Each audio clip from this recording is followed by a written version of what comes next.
O vizinho. Vizinho. Eu tenho um cachorrinho.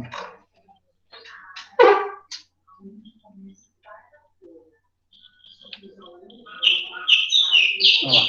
Perguntou do passarinho, ele começou a cantar.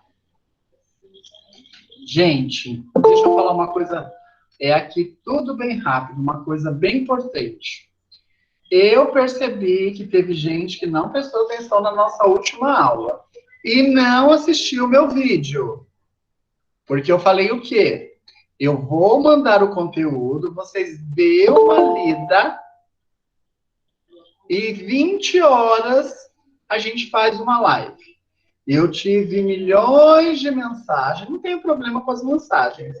Mas, ó, vamos combinar que auxiliar e técnico de enfermagem tem que entender. Porque imagina só o médico virar para vocês e falar, ó, prepara esse medicamento agora. Aí você fica lá pensando, qual medicamento? O paciente morreu. Então, assim, eu entendo, foi nossa primeira aula, mas lembra que eu falei, o professor grava, tem um canal no YouTube, coloco lá para vocês assistem uma, duas, três, quantas vezes vocês precisarem para ver a minha explicação, não foi isso? Aí eu tive 500 perguntas, aí eu vi, aí eu tô copiando, aí eu coloquei, a apostila tem tudo. Por quê? Para eu fazer um PowerPoint para eu falar com vocês, eu gosto de fazer um PowerPoint, porque quando vocês forem assistir, vocês estão vendo o que eu estou falando. Então vai ficar bem mais fácil. Perfeito? E quem não se inscreveu, eu vou puxar a orelha no meu canal. Eu tive tantos alunos e poucos se inscreveram. Natália, eu não vi escrita.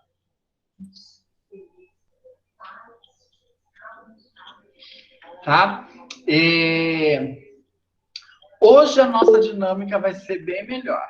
O senhor mandou um link no grupo do vídeo. Eu não.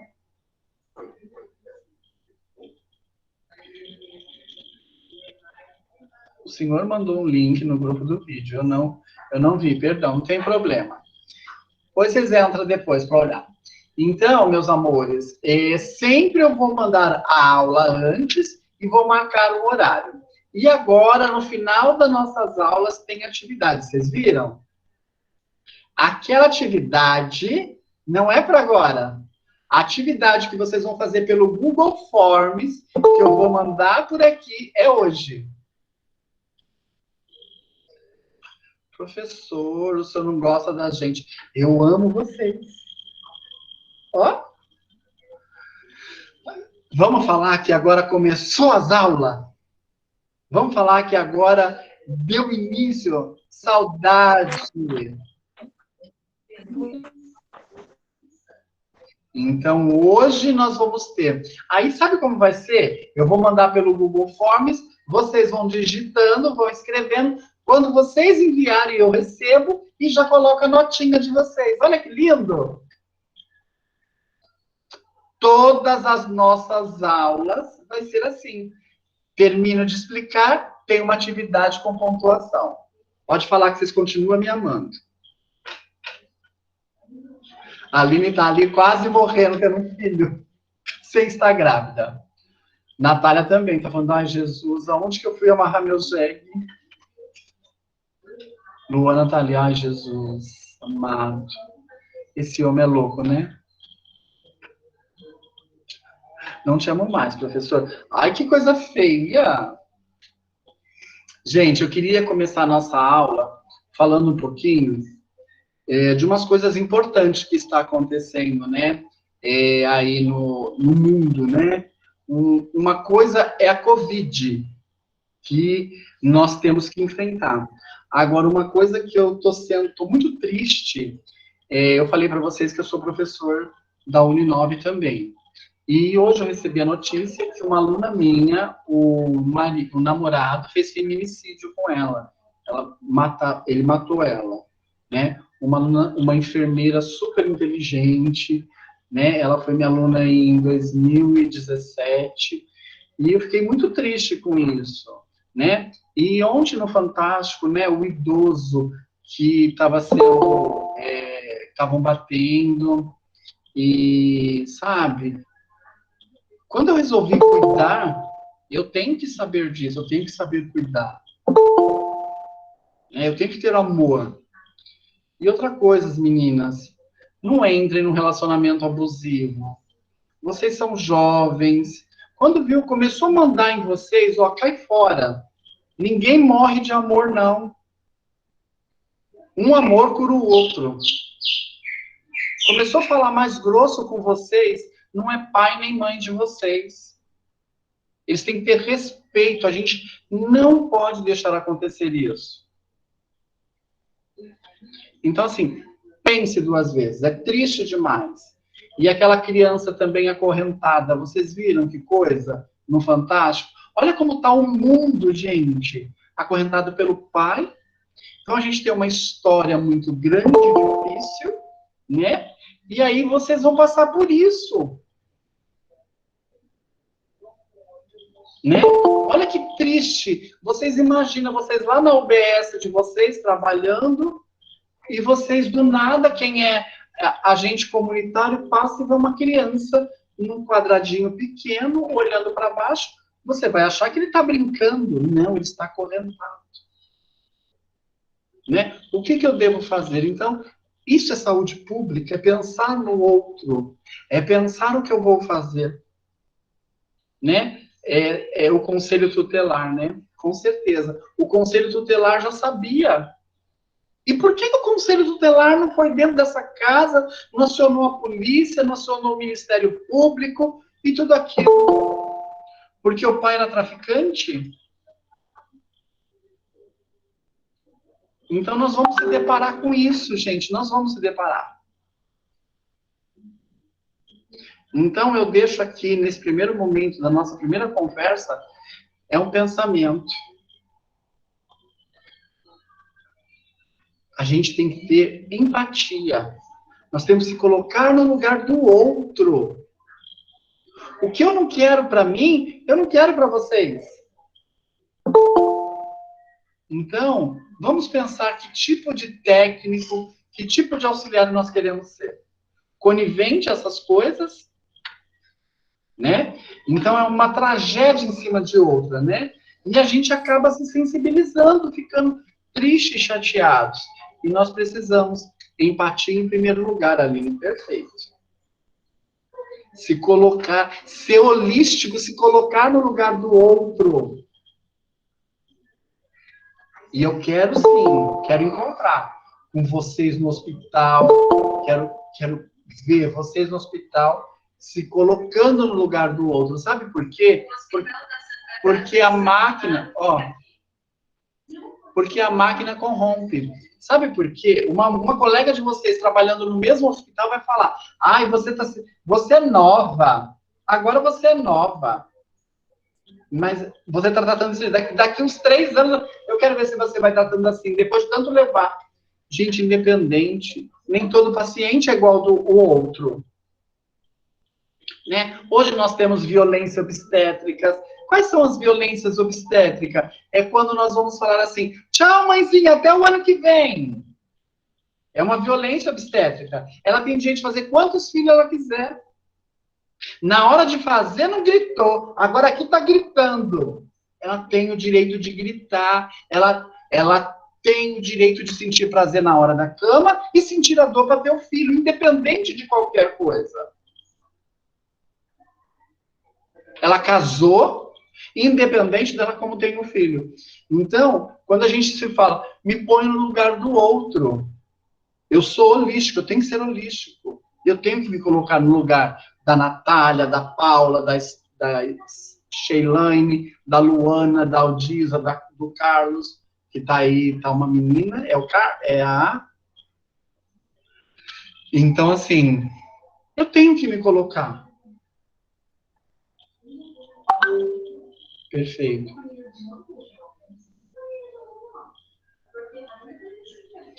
E aí, gente, só para a gente aí esperar o pessoal entrar, eu falei sobre tudo isso. Mas a gente tem que pensar, não temos que pensar? Nós não temos que rever todos os nossos conceitos? Olha lá, sofri com isso, perdi minha filha.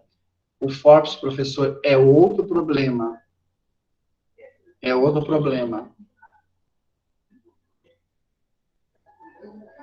Tá? A Roselaine. Então, nós temos várias coisas. E muitas coisas que nós vamos passar e a gente precisa aprender.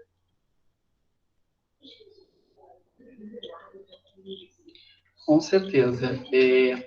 Então, a gente tem várias coisas, né? E aí eu tô vendo vocês, meu Deus do céu, tem que entregar hoje as atividades. Não, as atividades vocês não precisam me entregar. As atividades propostas, eu vou pedir essas atividades, eu vou ficar no caderninho de vocês. A pesquisa, deixa no caderno. Depois nós vamos falar, gente, vamos falar um pouquinho sobre aquela pesquisa? Não que eu esqueço, porque eu lembro. Tenho uma memória de elefante. Mas eu lembro de tudo. Então, na verdade, não é considerado uma violência obstétrica. Ela perguntou, o esposo não pode entrar porque é considerado... Não. Ele pode entrar, desde que você queira que ele assista o parto. É um direito que você tem, do seu esposo assistir o parto. Não tem problema algum. No momento de pandemia, a gente não está deixando entrar muita gente, por esse motivo. Mas ele tem o direito de assistir. Não precisa baixar aplicativo nenhum. O Google Forms é uma benção que Deus inventou para mim. As minhas provas é feita pelo Google Forms, minhas atividades, tudo isso.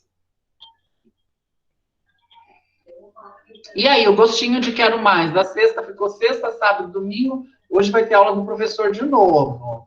Deu vontade de assistir de novo? Hoje eu quero assistir. Deu vontade. Já tô com medo. Tenha medo não, é uma coisa bem básica. Daqui a pouco vocês vão ver.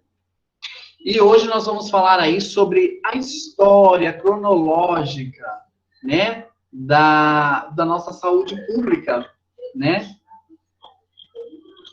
Sim. Vai começar a cair. Boa noite. Tudo bem? Michele?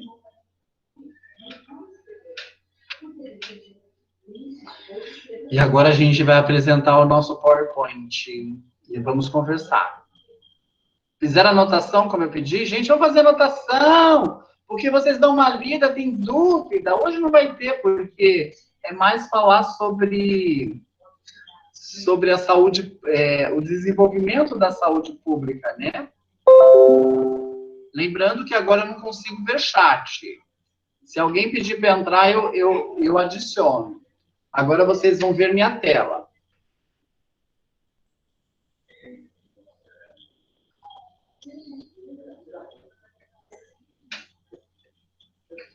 Bora lá. O que a gente falar de políticas públicas, né? A evolução histórica da saúde pública e saúde coletiva. Quando a gente fala, nós estamos falando da história da saúde pública no Brasil, aonde tem sido marcado por sucessivas reorganizações administrativas. Quando eu preciso fazer algumas edições, com alguns tipos de normas, eu preciso pôr algumas normas, tá?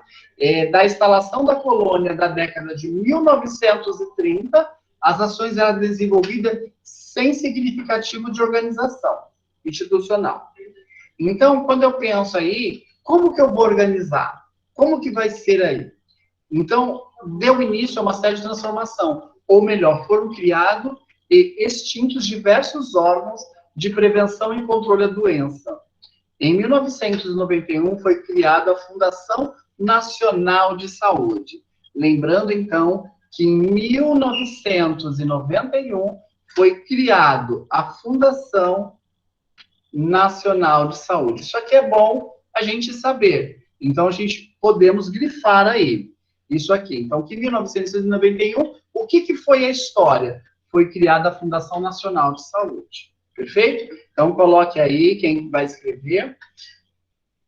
No concerne-se a saúde preventiva ao longo de toda a existência no Brasil, enfrentou diversas dificuldades. A institucional administrativa, ela teve várias dificuldades, aonde limitando o desenvolvimento científico, tecnológico e industrial, bem como pela expansão da assistência médica, atrelando, lógico, ao mercado, mas também, principalmente, pelo lento processo de formação de uma consciência dos direitos de cidadania. Então, aí, ó, em continuação, pensando na Fundação Nacional de Saúde, ela pensou no desenvolvimento científico e tecnológico e industrial, como a expansão à assistência médica. Então, isso aí, muito importante. Desde a década de 1960, ocorreu uma intensa publicação de normas para acompanhar o aumento da produção e consumo dos bens e serviços, surgindo os conceitos e concepção de controle. Então, olha, vejam aí que em 1960 já começou esse conceito, né? O consumo dos bens e serviços. Opa, quando eu lembro em consumo, eu lembro em dinheiro, eu lembro em problemas, tá? O movimento social reorganizou-se na última Constituinte com intensa luta travando pela afirmação dos direitos sociais. Em 1988, a nova ordem jurídica assenta na Constituição define: o Brasil é um Estado democrático de direito, proclama a saúde, olha só, proclama a saúde é um direito de todos e dever do Estado. Então, olha, ele está deixando bem claro que a saúde é um direito de todos e um dever do Estado. Boa noite, professor. Desculpa te interromper. Eu estou tentando fazer anotação, mas você está falando muito rápido. Ah, tá. É que eu estou mostrando no PowerPoint. Sim, tudo bem, mas eu estou tentando fazer anotação, mas está difícil porque você está falando muito rápido. Tá, eu vou falar mais devagar. Então, tá bom, obrigada. Em 98, a Constituição define o Brasil como um Estado democrático de direito e proclama a saúde é um direito de todos e dever do Estado. Perfeito? Então, sem problema algum. Eu tenho direito de ir para o posto de saúde e o Estado tem esse dever de abrir o posto de saúde para eu poder ser atendido. Tá? Professor? Oi? O senhor pode repetir, por favor, de 1960? Qual foi o que aconteceu?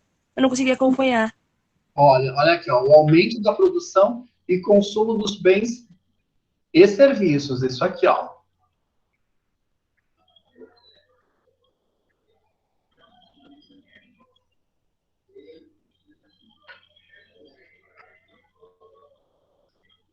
Muito obrigada. Imagina. Então, os canais e mecanismos de controle e participação social para efetivar os princípios constitucionais que garantem o direito individual e social. Então, nós temos aí que o Estado ele tem dever para com a minha pessoa, na minha saúde, e ele garante o direito individual e social. Tá? Então, ele garante que eu tenho que, se eu precisar de uma cirurgia, ele vai ter que me garantir essa cirurgia. Tá ok? Aí, agora, gente, é história. É história, então, assim, nós vamos saber sobre a cronologia da saúde pública no Brasil. Então, destacou-se entre todas as ações ocorridas de ano a ano. As informações mais relevantes para o seu aprendizado. Em 1808, o que aconteceu? A criação da primeira Organização Nacional da Saúde Pública no Brasil. Então, qual foi o marco de 1808? A Organização Nacional de Saúde, a criação da primeira Organização Nacional de Saúde, perfeito? E aí, o que isso é importante? E em 27 de fevereiro foi criado o cargo de provedor-mor de saúde da Corte. e do Estado do Brasil. Então, foi um embrião que começou a ser criado. Perfeito? Então, que a gente pensar, quando falar 1808, a criação da primeira Organização Nacional de Saúde Pública no Brasil. É isso que a gente tem que lembrar, tá? Em 1837, o que aconteceu de marco em 1987? A imunização compulsória das crianças contra a varíola. Quem é um pouquinho da época aí de 1979, foram vacinados com aquele revólver, né? Então, que fazia na escola era contra a varíola. Tem gente que tem duas marquinhas, hoje não tem mais. De um lado era BCG, que é da tuberculose, do outro lado era da varíola, tá? Então, a imunização compulsória das crianças contra a varíola, em 1837. Em 1850, qual foi o marco importante? Até este ano, o período das atividades de saúde pública estava limitado. A quem estava limitado? As delegações de atribuição sanitárias e as juntas municipais. Do controle dos navios à saúde dos portos e autoridades. Vacinadora contra a varíola. Então, a gente tem aí um marco importante, que não teve muita coisa mesmo. Não teve muito, ele está falando aí que continuou sendo vacinado a varíola, né? E teve aí a delegação das atribuições sanitárias às juntas municipais. Mais nada. E controle dos navios que vinham de fora para ser vacinados. E outra coisa importante, que pode ter aí ajudado bastante, a tuberculose. Conhecida havia séculos, encontrou novas condições de circulações, capazes de amplificar de tal modo a sua ocorrência e a sua letalidade, passando a ser um dos princípios que causa morte, e atingindo especialmente os jovens nas idades produtivas. Professor? Oi. Eu me perdi, não consegui meio que entender. Tá. Eu dei uma perdida aí. Aonde? Tipo assim, ó, eu consegui pegar até ali a data ali da varíola e tal, aí para baixo já do navio já não consegui entender, já deu uma bugada. Olha, o que aconteceu em 1850? O que aconteceu?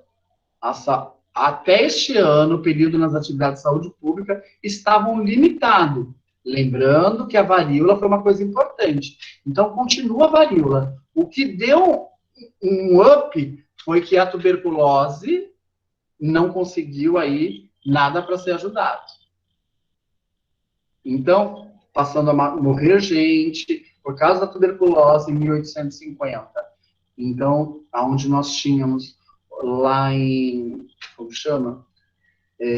Campos do Jordão, aonde internava essas pessoas, que tinha até um hospital de referência para tuberculose, onde você internava as pessoas. Você mandava para lá. Então, não teve nada de importante em 1950. A continuidade da tuberculose, né? Lembrando aí que muita gente morrendo e continuando vacinando contra a varíola e fazendo controle nos navios de quem chegava de fora. Então, esse foi o marco. Perfeito?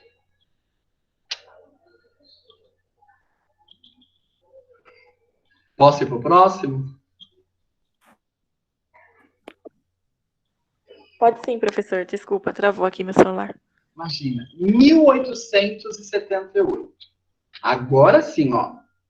Obrigatório a desinfecção do terminal dos casos de morte por doença contagiosa. Opa, olha aqui, ó. Isso aqui já é importante para nós, ó. Tá vendo essa parte? Aqui, ó. Torna-se obrigatório a desinfecção do terminal dos casos de morte por doença contagiosa. A critério de quem? Da autoridade sanitária. Então, se eu tenho um paciente aonde ele estava no hospital e ele morreu ali, então eu tenho que desinfectar o local onde ele estava. Então, é um problema aonde a gente está mostrando para vocês. Então, 1868, obrigatória a desinfecção do terminal dos casos de morte por doenças contagiosas. Perfeito? E agora, bora para o próximo. Tratou de providências sobre as desinfecções das casas e estabelecimentos públicos ou particulares. Professor, como assim? Casas que tem gente com doente, eles podem fazer isso? Existe um decreto naquela época que eles poderiam. Tá? Então, aí a gente começa a pensar. Ele vai aí, vai desinfectar as casas e os estabelecimentos públicos ou particulares. Tá? Então, eu tenho uma casa de repouso. Vou ter que fazer desinfecção. Eu tenho algum local. Então, tudo isso a gente vai ter que fazer isso. Então, são algumas coisas importantes para a gente ver. Tá? É como a gente fala, é uma história da saúde pública.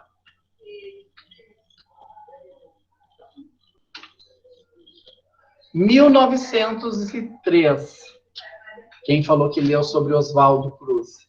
Oswaldo Cruz baseou no combate da febre amarela. Opa! Olha, em 1903. E foi um êxito da campanha realizada pelos americanos em Havana, em algumas experiências realizadas no Brasil, que comprova os acertos da teoria do médico cubano Finale. Então, deixa eu só fechar aqui um pouquinho.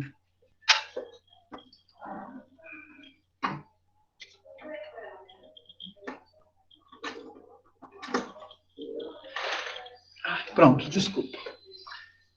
Então, aí o que acontece? Ele fala aí que comprova os acertos da teoria do médico cubano, que o transmissor da doença era um mosquito Aedes aegypti.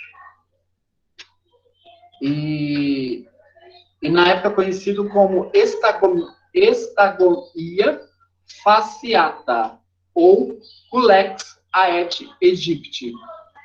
Então, já em 1903, já sabia que tinha o Aedes aegypti. Então, que deve ter matado aí um monte de gente, um monte de coisa aconteceu. Olha só, em 1903, se chamava de polícia sanitária, que adotava medidas rigorosas para o combate ao mal amarelico. O que vem a ser isso? A febre amarela. Então, ele está mostrando para vocês que a pessoa, eles adotaram aí um combate de medidas para o mal de amarelico, inclusive multando e intimando proprietários de imóveis insalubres a demoli-los ou reformá-lo. Então, aí, para matar esse mosquito, porque poderia virar reservatório, aonde tinha mata-mosquito, percorriam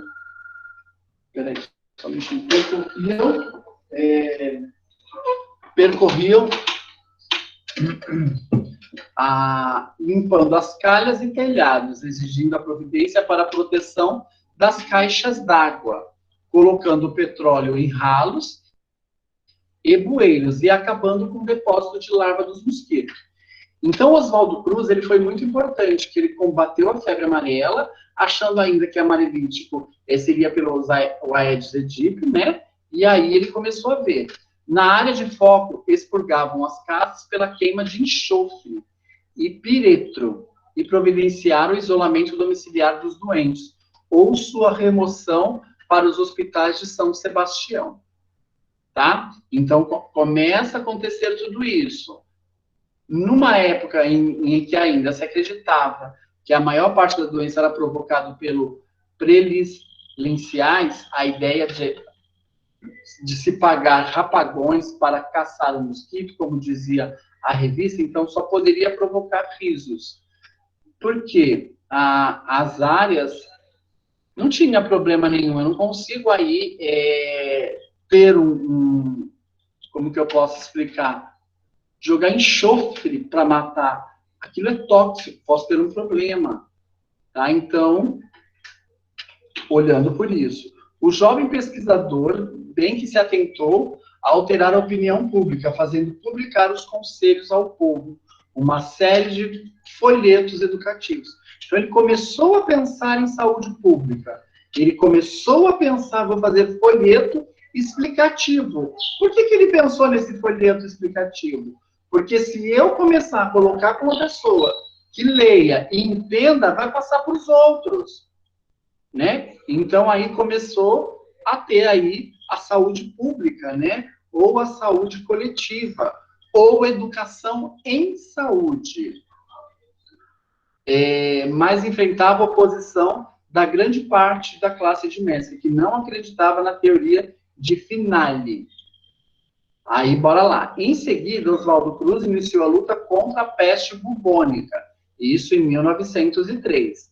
A campanha previa notificações compulsórias do casos. Então, já tinha notificação compulsória. O que é uma notificação compulsória? É quando eu preciso falar que no meu bairro está tendo peste bubônica. Então, aí que manda os dados para a prefeitura manda para o Estado, e o Estado manda para o Ministério Público. Então, é uma cadeia que tem que acontecer. Tá? Então, começou aí, ó, em 1903, nós temos algumas coisas importantes. O transmissor da doença era um mosquito, febre amarela. Quem transmite? Então, ó, em 1903, Oswaldo Cruz baseou o combate da febre amarela e descobriu que era um mosquito transmissor. A Aedes aegypti não interessa, é só saber esses dois. Polícias sanitárias, que hoje não é polícia, hoje é só agente aí sanitário, e aí sucessivamente. Começa a limpar as calhas e os telhados. E providências para as caixas d'água, colocando petróleo em ralos e bueiros. Então, aí, limpando as calhas e telhados, né? Então, já vem com propósito aí para matar as larvas dos mosquitos. Então, o foco era isso. Aqui não tem muita coisa importante, e em seguida nós vamos falar aonde Oswaldo Cruz iniciou sua luta contra a peste bubônica. Tá? Então, é importante. Aí, ó, e a decisão da saúde pública em pagar cada roedor capturado. Então, eles pagavam aí cada rato que foi capturado. Tá? E uma coisa importante que ele fala aqui é que a gente já faz a notificação compulsória. Tá? E vamos aí para frente. Então, que agravou, mas em poucos meses a incidência da peste bubônica diminuiu, dos ratos cuja transmissão da doença. Lembrando que essa peste bubônica hoje muda de nome para leptospirose, tá? Mas eles usavam como peste bubônica a doença do rato. Em 1904, institui a reforma Oswaldo Cruz, que ele criou o serviço de profilaxia. Professor, o que vem a ser profilaxia? A profilaxia vem a ser tudo aquilo que eu faço para proteger, para não acontecer. Então, eu tomo uma vacina, eu estou me protegendo para mim não ter aquela doença. Professor, Sim. desculpe interromper. Eu estava dando uma pesquisada aqui, mas pelo que eu encontrei, acho que eu devo ter pesquisado errado. A peste bubônica, ela vem de pulga, né? É do rato, não é da pulga? Não. Aí, ó, eles achavam que era de quem? Do rato. Ah, tá, desculpa então, desculpa. Ó, então eles estavam pagando para as pessoas levar o rato. Lembrando que o rato causa leptospirose, cujas pulgas transmite a doença, a peste bubônica, e não os ratos. Tá bom? Tá bom, obrigado, professor. Claro. Então, ó, grifem aqui extermínios do rato por causa da lectospirose. E a pulga transmitia a peste bubônica. Tudo bem? Fica claro aí para todos? Aí, em 1904, instituiu a reforma do Oswaldo Cruz, que criou o serviço de profilaxia da febre amarela. Então, vamos vacinar todo mundo para ter aí, para as pessoas não ficarem doentes. E a inspetoria de isolamento e desinfecção, com a responsabilidade ao combate à malária e à peste no Rio. Olha aí, a malária. Agora nós vamos falar de malária, né? Que já são várias doenças aí que têm um problema sério. Tornou obrigatório em toda a República a vacinação e revacinação contra a varíola. Teve um decreto aí, em 1904, 1261, do dia 31 de 10 de 1904. Então, se tornou obrigatório todo mundo vacinar e revacinar da varíola.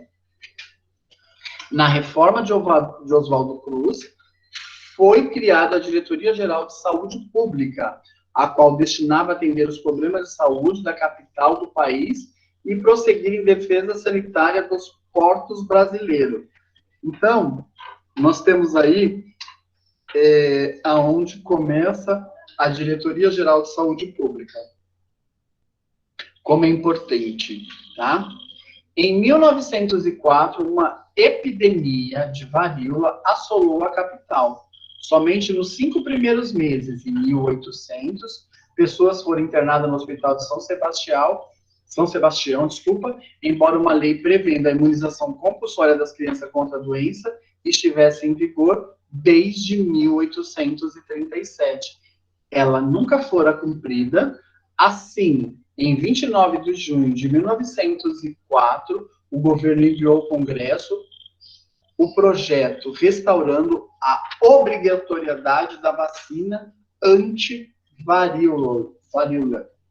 Então, eu preciso vacinar todo mundo. Eu, quanto auxiliar técnico e enfermeiro, a gente precisa vacinar todo mundo, né? Professor, Oi. no caso de todas essas doenças que já foi passada agora, elas são epidemias?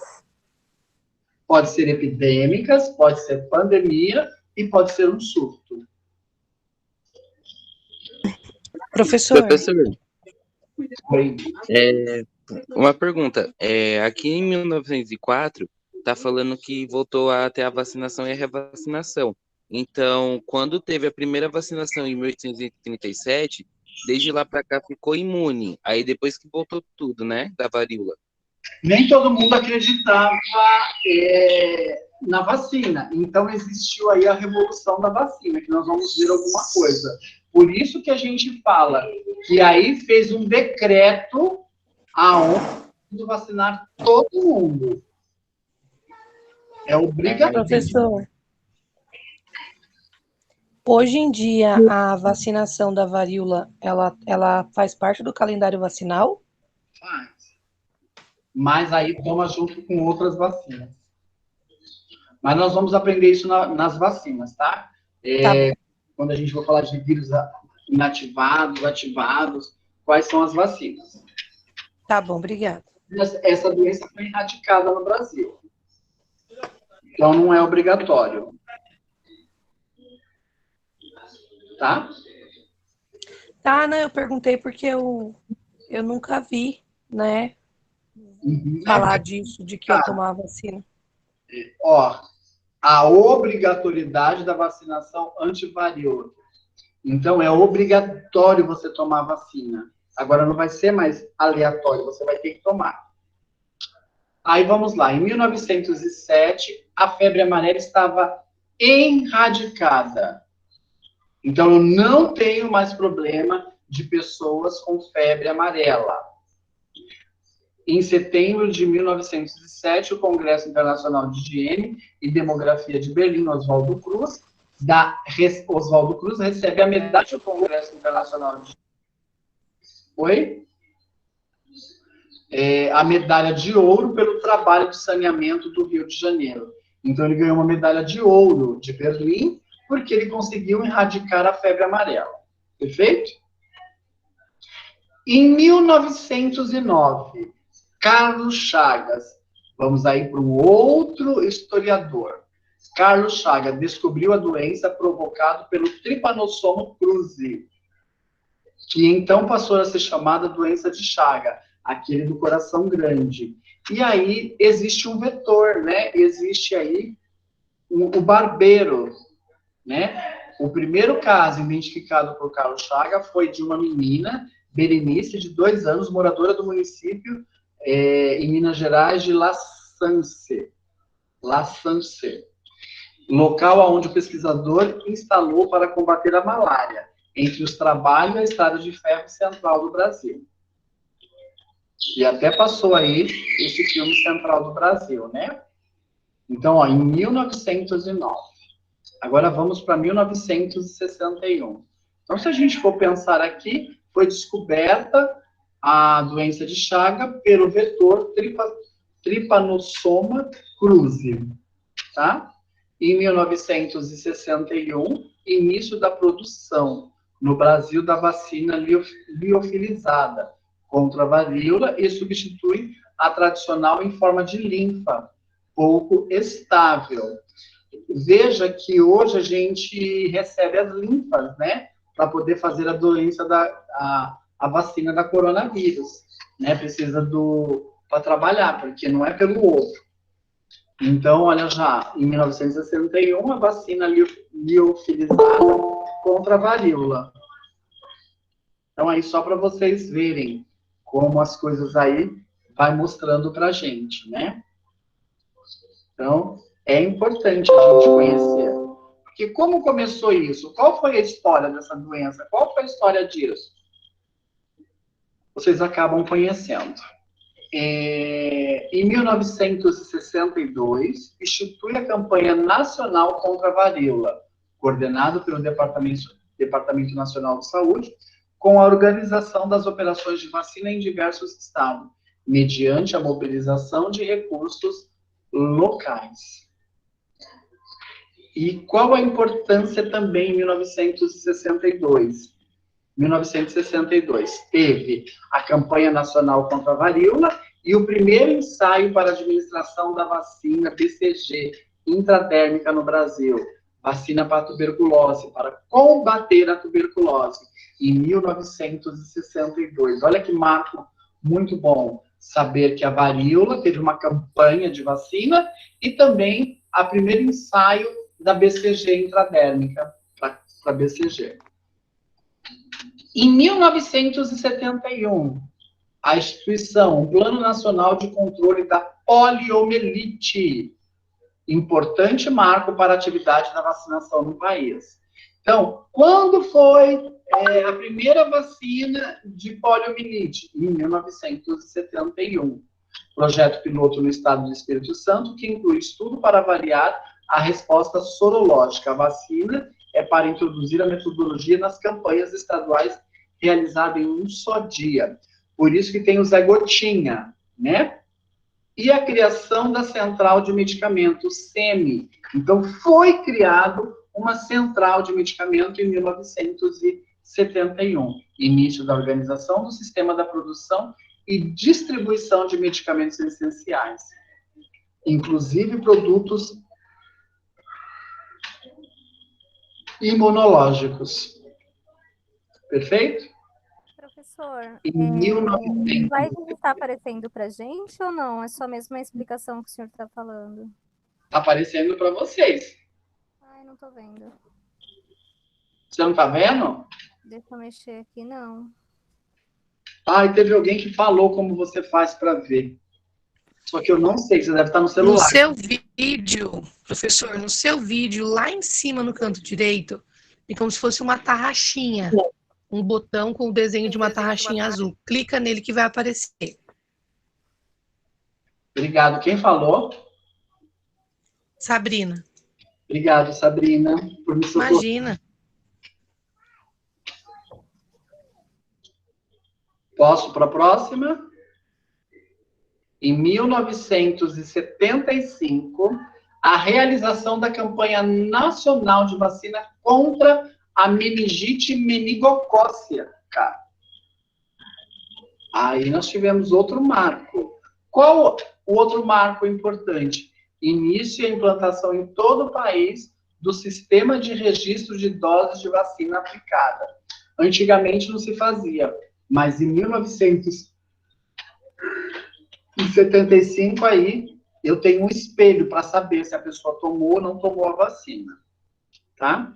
Em 1976, a implantação do Sistema Nacional de Vigilância de Casos Suspeitos de Poliomielite, com apoio de laboratório diagnóstico que permitiu definir o perfil epidemiológico da doença no país. Então, outro marco é a implantação do Sistema Nacional de Vigilância em casos suspeitos de poliomielite.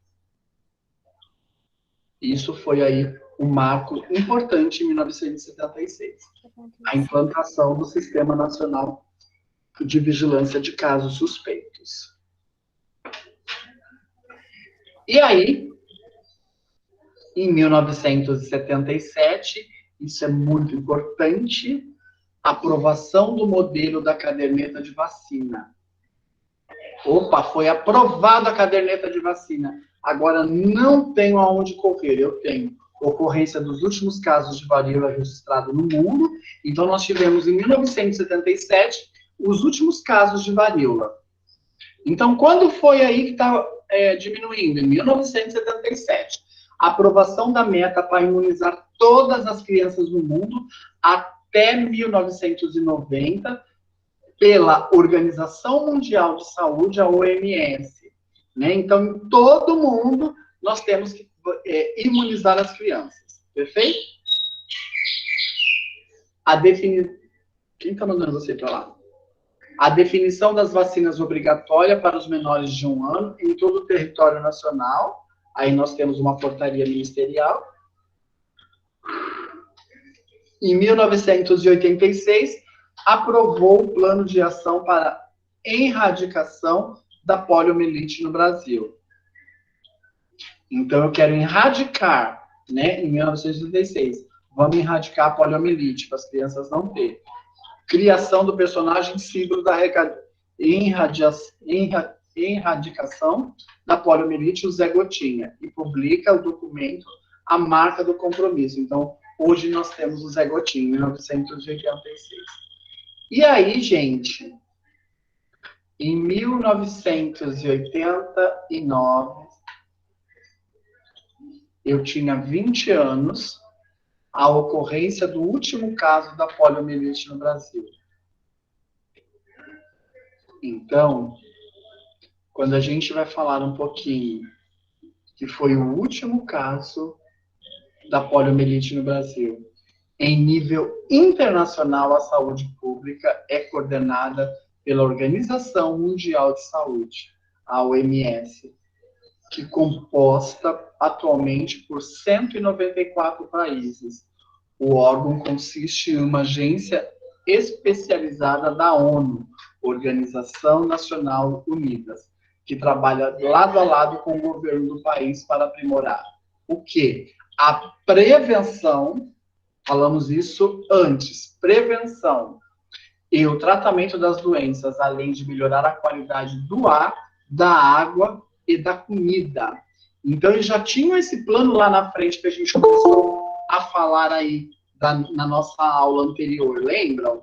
Que a gente estava falando sobre tudo isso?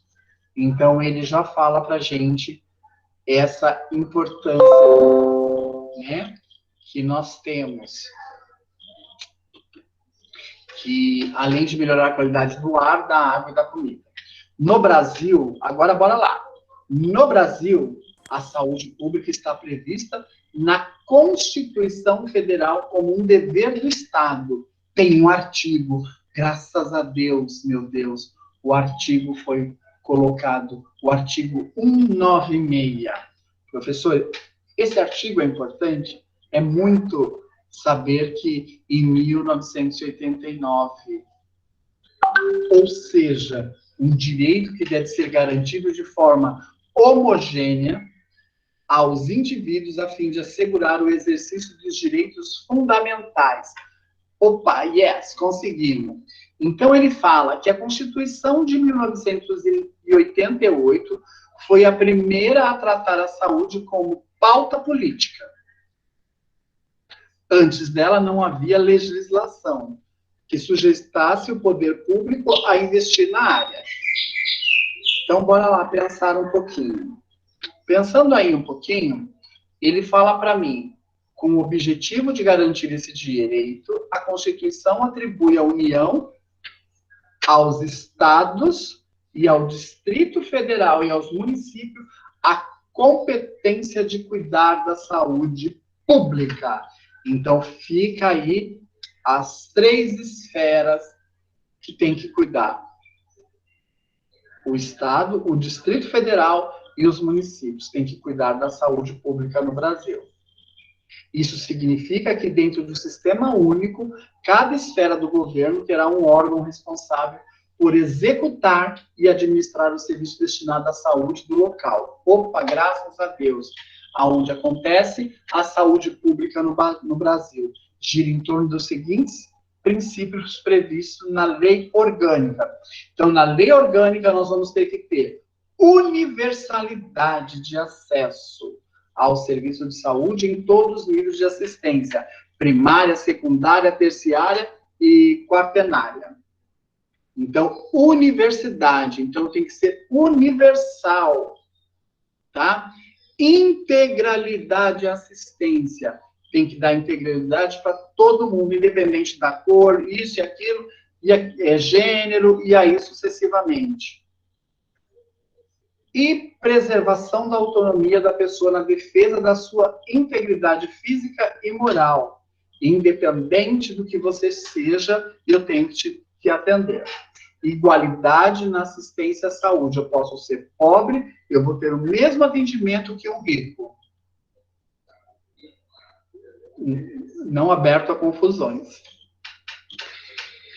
Direito a informações das pessoas assistidas sobre sua saúde. Então, eu tenho direito de falar o que você tem. Mas também não posso passar para o outro, desde que você autorize. Utilização da epidemiologia para o estabelecimento de prioridades. Então, a utilização dessa epidemiologia, ela vai aí restabelecer estabelecimentos de prioridades, uma OBS, um pronto-socorro. Se alguém levantou a mão ou fez uma pergunta, eu não consigo responder. Tem que falar, tem que perguntar. A participação da comunidade. Eu coloco a comunidade para me ajudar. E aí nós vamos ver isso mais para frente. Então, a comunidade tem participação agora aí no serviço da saúde. A descentralização política administrativa, principalmente no município. Então, eu coloco lá para o município resolver. Não adianta alguém lá de Brasília saber que no estado de São Paulo tem um problema. Então, fica difícil, né? Eu saber que tudo isso está acontecendo.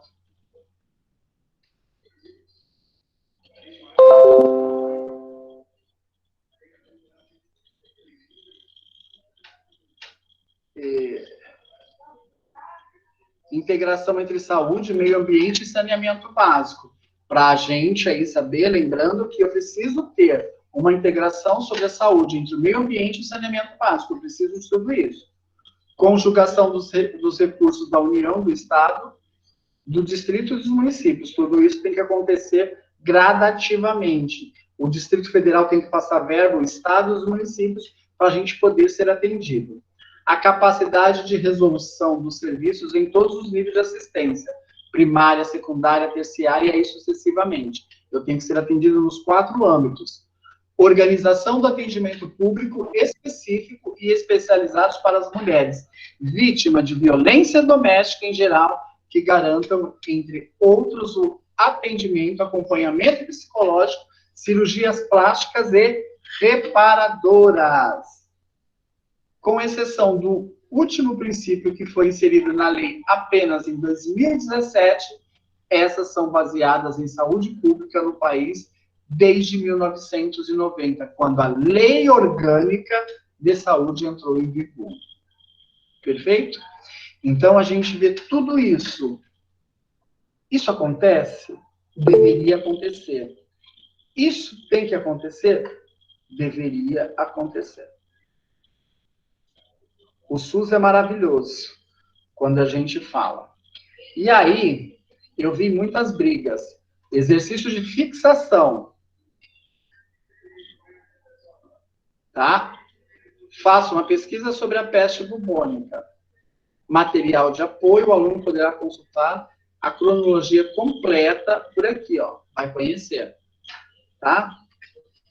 E aí a gente fala bastante sobre saúde pública e conhecendo bastante sobre saúde pública. Neste primeiro momento, em datas, eu estou conhecendo a história da saúde pública.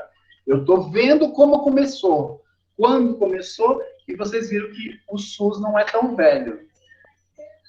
Boa noite, professor. Boa noite. Meu nome é Andréia, aluna Andréia. Comecei hoje, primeiro dia.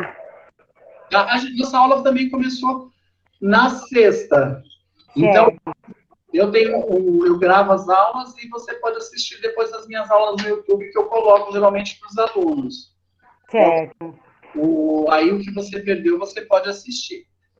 Perfeito? Perfeito. Aí você... O senhor pode passar por e-mail para mim, professor? É Everaldo? Isso, Everaldo. Você pode... É passado o link para a gente pelo e-mail?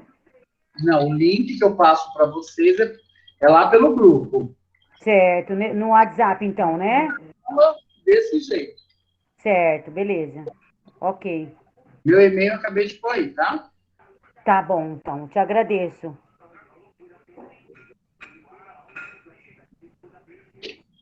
Gente, eu não quero que vocês gravem datas. Eu quero que vocês entendam o que foi o marco, o que foi de importante. Tá?